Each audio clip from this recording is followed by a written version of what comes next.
Yeah, he does. Okay, this is the way the system works. This is Chuck Schumer's decision is to hand, as I said on a couple interviews yesterday, the keys to the kingdom to the president, right?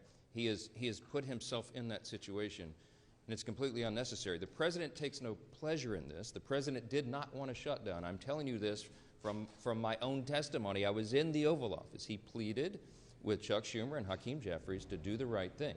Keep the government open. We'll talk about all these other issues later because that's how the process works.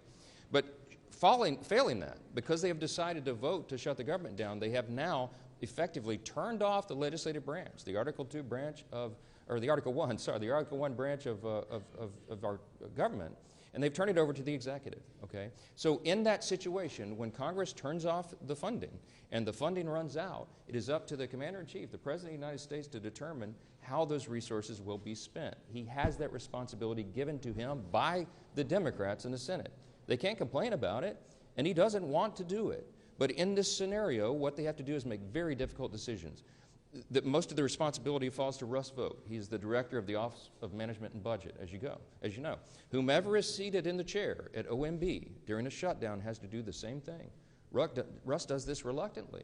We had a 45-minute telephone conference with him yesterday. He talked to all the House Republicans. He takes no pleasure in this because Russ has to sit down and decide, because he's in charge of that office, which policies, personnel, and which programs are essential and which are not. That is not a fun task, and he is not enjoying that responsibility. And it could end today if the Senate Democrats would come to their senses and do the right thing for the American people. But if they don't, and if they keep the government closed, it's going to get more and more painful because the resources run out and more things have to be reduced and eliminated. Now, when he sits down as the director of OMB, he will obviously have a subjective determination on the priorities.